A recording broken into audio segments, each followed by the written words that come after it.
Estamos con el doctor José Ugaz, ex procurador anticorrupción. Doctor Ugaz, ¿cómo está? Ante todo, muy buenas noches. Buenas noches, ¿qué tal, Omar? Quería empezar con un tema, antes de pasar a este problema que ha surgido a partir del avión. Las últimas declaraciones de Aníbal Torres, que no son nuevas, en ataque directo a la fiscal de la Nación, Patricia Benavides, sugiriendo nuevamente que ella está vinculada a los cuellos blancos del puerto de alguna manera, dice que esto se tiene que investigar, cuestionando también el retiro de una fiscal que investigaba a su hermana, que es jueza por un caso de narcotráfico.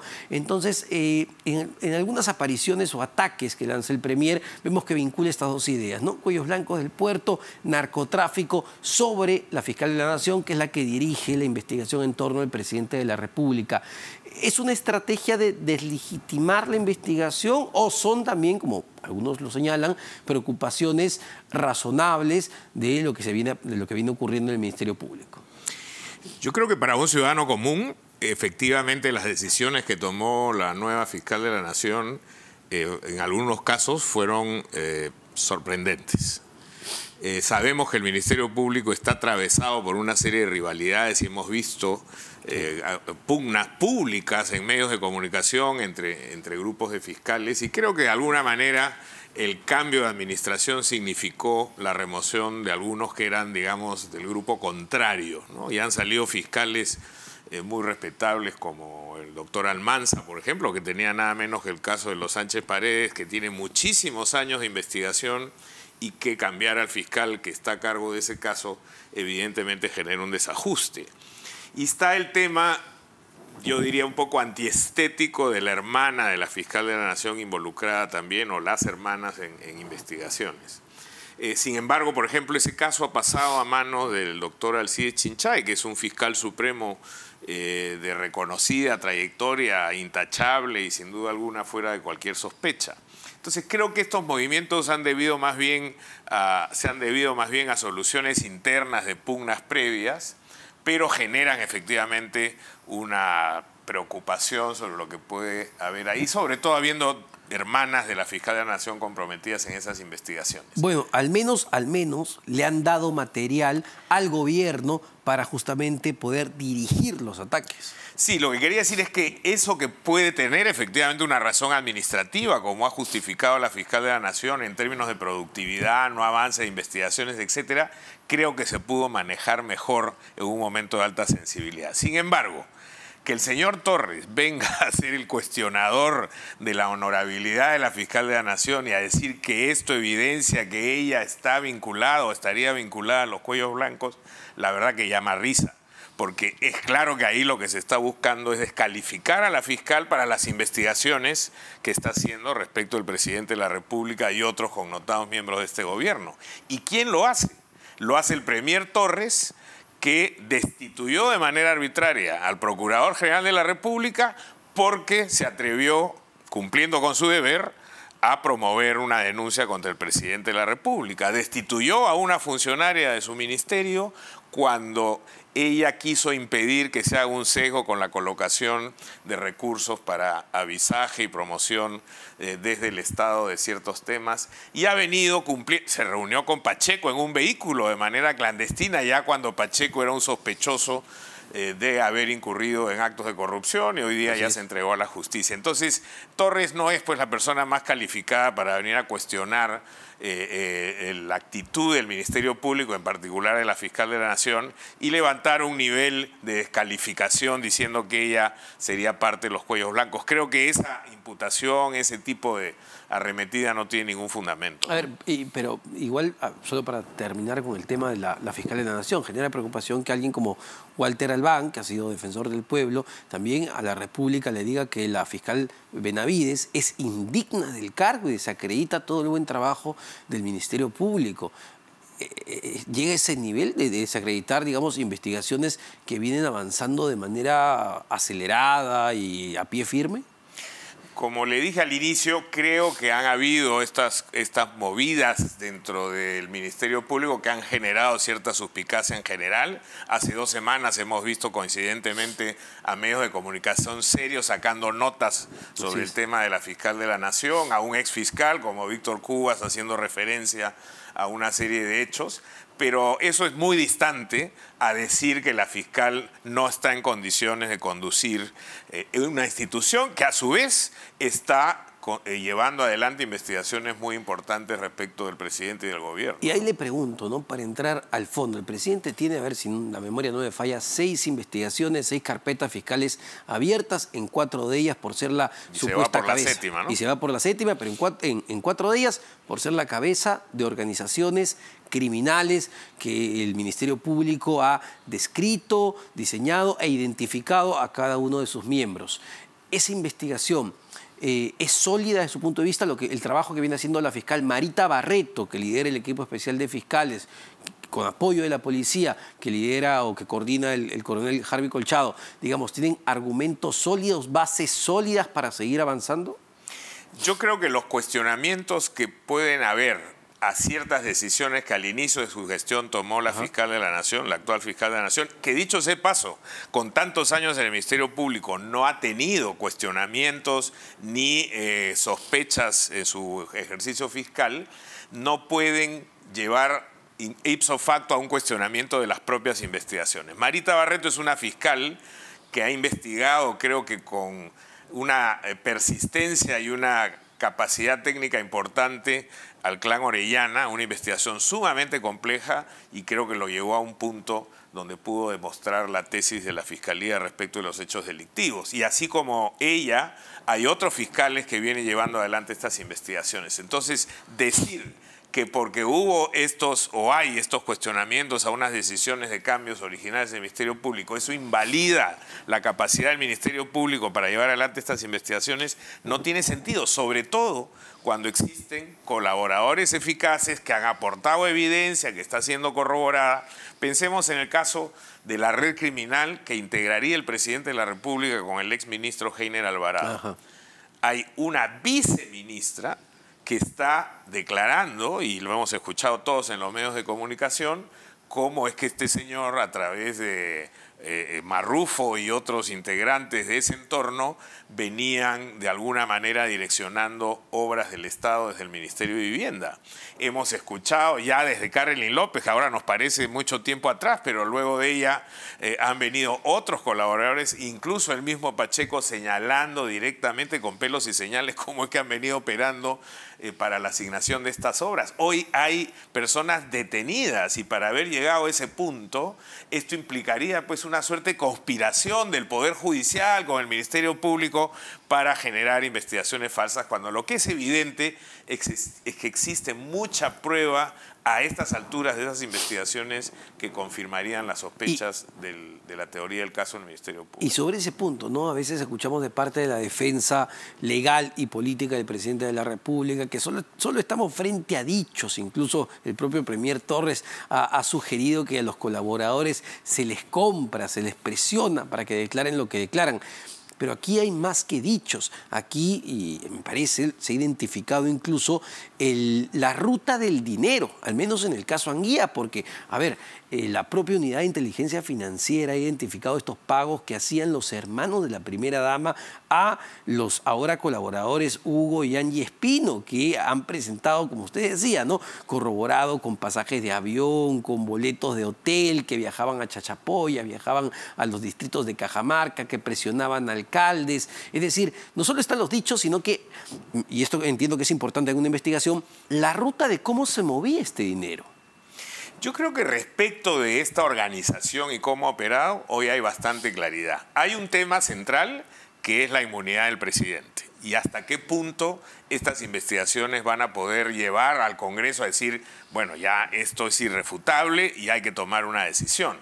Carlos Basombrío decía no hace mucho en una entrevista que así saliera el presidente mañana y dijera, yo soy responsable, sí, efectivamente, he hecho un acto de contrición y confieso que he cometido delitos. Van a decir, no, lo han drogado, seguramente lo están obligando, amenazando a alguien, etcétera, etcétera. No van a aceptar, y uno lo escucha todos los días en los congresistas afines diciendo, por ejemplo, en el tema del avión, Sí, sí, Pero sí. ¿y por qué no cuestionaron antes el uso que hicieron otros gobiernos del avión? Bueno, efectivamente han habido abusos y yo recuerdo que hay investigaciones, en el caso de Toledo hubo una bastante clara, del abuso en los bienes del Estado, pero eso no justifica en ningún caso que ahora se esté usando aviones de la Marina de Guerra, de la Fuerza Aérea, helicópteros, que se estén haciendo obras que llevan a la casa del presidente. Esto parece mucho a algo que ocurrió en México hace un tiempo, que se hace una obra precisamente para llevar una carretera por delante de la casa de un mandatario mexicano y poder subir el valor, etcétera, etcétera. Entonces, no se puede aminorar, quitarle peso, importancia y gravedad a estos hechos con argumentos como el que nos quiere vender el señor Torres o algunos otros congresistas vinculados al gobierno. Quería ir al tema del avión, pero antes cerrar con el caso de fondo del presidente de la República, porque este domingo también el periodista Ricardo Uceda, en su columna del Comercio, revela que la fiscal Patricia Benavides, estaría ya evaluando muy seriamente presentar en la quincena de octubre una acusación constitucional contra el presidente ante el Congreso y solicitar que se inaplique el artículo 117, las causales por las cuales se puede hacerle juicio político al presidente. Esto, desde su punto de vista técnico-legal, ¿sería viable? Mire, yo siempre cuando entramos a temas de profundidad constitucional me excuso de hacer afirmaciones categóricas. Yo no soy constitucionalista, mi área de experiencia está en el derecho penal. He escuchado a constitucionalistas sostener tesis diversas en esta materia. Creo que una acusación constitucional contra un presidente de la República que venga bien fundamentada por hechos de corrupción tendría por lo pronto que llevar al Congreso de la República y a aquellos que han venido justificando el proceder del presidente, diciendo que hay, como efectivamente ha ocurrido también en un inicio, una obsesión irresponsable por vacar sin tener los votos, sin tener las pruebas y por una declaración que hizo el presidente, decir que había traición a la patria, etcétera, hechos tan exagerados como sostener en un inicio de su elección que hubo un fraude. Creo que todo eso ha banalizado de alguna manera estas investigaciones que son bastante graves. Pero si se produjera la acusación constitucional, ahí el debate lo van a tener los constitucionalistas y hay algunos que efectivamente creen que es posible apartarse de ese artículo, ¿no? Sin embargo, más allá del debate constitucional, lo que va a primar, entendemos, también es la fuerza de los votos, ¿no? Y en este momento, ya desde el punto de vista político, pareciera que esos votos, como usted señalaba hace un momento, no están ahí o no se quiere ver pues lo que tenemos al frente. Eso puede cambiar, efectivamente, si viene una acusación solvente, potente, y también la presión pública hará lo suyo y vamos a ver hasta dónde un Congreso que hoy día está con una reputación por los suelos y, digamos, ya llegar al punto en el que se produce una violación dentro de un Congreso de la República, creo que es estar muy cerca del piso. La presión de la opinión pública podría generar también en el Parlamento un cambio de actitud. Ahora, quería así comentar el tema del avión, ¿no? Porque se ha hablado mucho, ayer escuchábamos a los ministros, más allá de lo que ha sucedido con este nombre, Lai Vázquez Castillo, han defendido que se trataría de un error ortográfico, un error al transcribir el manuscrito de vuelo. Sin embargo, el propio Alejandro Salas decía que es muy difícil pues, que alguien se confunda de Lai con Johnny. Esto es algo que se tiene que investigar, es decir, a ver, lo que resulta también llamativo, el presidente sería tan torpe de llevar a su sobrino prófugo en el avión presidencial. Hay un hecho que a mí me llama la atención al haber tomado conocimiento de este caso, ¿no? Max Weber hace tiempo acuñó el concepto de patrimonialismo, Estado patrimonialista, para referirse a las monarquías que no diferenciaban el patrimonio privado del patrimonio público, ¿no? Y luego eso decantó en el concepto de neopatrimonialismo, ya para referirse más bien a la época del feudalismo y a los orígenes de países como el nuestro. Y en ese caso hay gobernantes que creen que una vez que llegan al poder, el Estado es de ellos. Ha habido un esfuerzo de muchos años, por ejemplo, para llevar el Canal 7 a ser un canal no del gobierno, sino del Estado peruano. Y eso lo han tumbado en muy pocas semanas una vez que tomaron el poder los miembros de este gobierno. Eso mismo se viene replicando en distintos ámbitos. Y ahora vemos que usan aviones de la Marina, de la Fuerza Aérea, helicópteros, autos del Estado para fines como llevar a su familia o generar un helipuerto o hacer estos viajes que no tienen explicación. Y eso es lo primero. Es curioso que un presidente que se reclama ser presidente del pueblo y que cada vez que se le acusa de algo dice que lo están acusando porque él es un campesino, un rondero, etcétera, se comporte como un señor feudal, es decir, utilizando los bienes públicos como si fueran de su propiedad.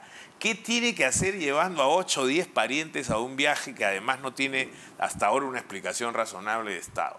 Entonces, ahí hay un hecho grave, ya se ha dicho suficiente sobre eso en las últimas horas y días, de que es peculado de uso, que puede haber un encubrimiento en el caso de que este sobrino hubiera efectivamente viajado ahí, y también falsificación de documentos, pero como usted sostiene, entre Johnny y Lai hay una diferencia. No mucha gente se llama Fray, dicho sea de paso. Así es. ¿No? Y entonces de Fray a Lai, y ahí la tesis que ha sacado el vocero, ex ministro de Cultura y ahora ministro de Trabajo, es que alguna mano oscura lo había hecho adrede, ¿no? Para generarle un problema al presidente. Esa tesis, la verdad, que me parece a mí muy rebuscada y no parece ser una coincidencia lo que ocurrió. Es decir, a ver, pero la otra posibilidad de que realmente se haya llevado al sobrino prófugo en el avión, a vista y paciencia de todo el mundo. Es muy torpe, ¿no? Exacto. Pero torpezas han exhibido muchas. Digamos, desde el 28 de julio del año pasado, desde el día que el presidente, su primer acto creo cuestionable fue cuando llevó como a 14 invitados de su sindicato y les cambió de nombre y los hizo pasar a las 11:30 de la noche a Palacio de Gobierno, donde hay cámaras, donde se registra a la gente y le cambiaron los nombres, etcétera, para ocultar. Y después vino todos los episodios de Zarratea y de ahí han venido uno tras otro, donde el presidente miente, cambia de opinión, se contradice. Es una constante. Entonces lo de Fray y Lai respecto de Johnny me parece que perfectamente entra en esa categoría de actos burdos, groseros, de un grupo que no está preparado ni siquiera para delinquir en estos términos con cierta certeza, ¿no? A ver, y esto que decía ayer el ministro de Justicia, Félix Chero, defendiendo justamente ya el otro punto, el tema de que el presidente de la República, en su calidad de mandatario, puede usar el avión presidencial como se le venga en gana, subir a sobrino, prima, empresario, amigo, a todo el mundo, si así él lo decide. Bueno, eso ya es un afiebramiento, ¿no? Absurdo. Realmente que una persona así tenga la condición de ministro es muy preocupante y expresa precisamente esa cultura neopatrimonialista a la que me refería hace un momento diciendo yo ya llegué al poder, yo soy el representante del pueblo peruano y por lo tanto puedo hacer lo que me dé la gana. Ayer escuchaba al ministro Sala diciendo, me han dicho, el ministro ha dicho que hay reglamentos y hay que buscar esos reglamentos para verlos. No existe ninguna norma en este país que justifique que un presidente, por ser presidente, puede usar bienes públicos para su beneficio privado. Tenemos N cantidad de casos en la reciente historia republicana de presidentes que han sido cuestionados y sorprendidos tratando de hacer lo mismo. Pero hay en este gobierno en particular esta cultura tribal, ¿no? De decir, bueno, hemos esperado 200 años para llegar al poder, antes lo hicieron los otros y ahora está justificado que nosotros lo hagamos. Y eso efectivamente está muy lejos de un Estado moderno, democrático, donde se pueda distinguir claramente la función de representación de los propios bienes o patrimonio que tiene el gobernante. Ahora, tan o más grave que el tema del avión presidencial, de llevar a pasajeros, sobrinos, amigos, es también lo que viene pasando y siento que ha quedado un poco pasado por agua tibia. Una de las pasajeras es Mary Coaila, que es una dirigente importante en su momento del famoso Movadef. Y sabemos que Movadef, el brazo político nada menos que de Sendero Luminoso, una visitante asidua además a Palacio de Gobierno. Pero lo que llama mucho la atención es que no solo ella, sino sus propios hermanos han ganado contratos con el Estado en el Ministerio de Transportes y Comunicaciones, me parece que en el Ministerio del Interior, en la reconstrucción con cambios, por ejemplo, por labores pues que no se detallan, no se explican bien qué han hecho. Han ganado 12.000, 104.000 soles. Es decir, eso parece grave. Es gravísimo. Y cuando usted ayer se lo preguntaba al ministro, su respuesta fue: no, nosotros llevamos ciudadanos que nos ayudan a entender ciertas cosas, que nos llevan a lugares importantes y escuchamos su opinión. Bueno, uno no puede llevar a alguien que está o ha estado coqueteando con Sendero Luminoso y con el terrorismo en una comitiva oficial. Y tendría que haber explicado ayer el ministro Salas qué aportó esta señora, para qué la invitaron, para qué fue el viaje. No hay conexión entre estos grupos que rodean al gobierno y las funciones públicas en las que terminan involucrados. Y los beneficios, además, que estas personas terminan recibiendo del Estado, de los ministerios. No solo la señora Américo Vila y sus hermanos. Usted recordará, la señora Huanca, que fue la que acompaña a la cuñada del presidente a la Fiscalía con otros ronderos, también tiene a su hijo, pues, viviendo del Estado. Bueno, es la cultura tribal, ¿no?, que se expresa en África en una frase que es muy chocante, ¿no? Cuando llegan, usted sabe que los partidos políticos en algunos países africanos están organizados en función a las tribus, cada país tiene 7, 8, 12 tribus, y cuando llega una nueva tribu al poder después de 4 o 5 años del reinado, del mandato de otra tribu, dicen: es nuestro tiempo de comer, ¿no? Y yo creo que eso está de alguna manera en la lógica tribal de quienes vienen acompañando a este gobierno. Pero estos temas, digamos, de amigos del presidente recibiendo contratos, órdenes de servicio de parte del Estado, ¿es algo que tendría que investigarse por la Contraloría, la Fiscalía, el Congreso?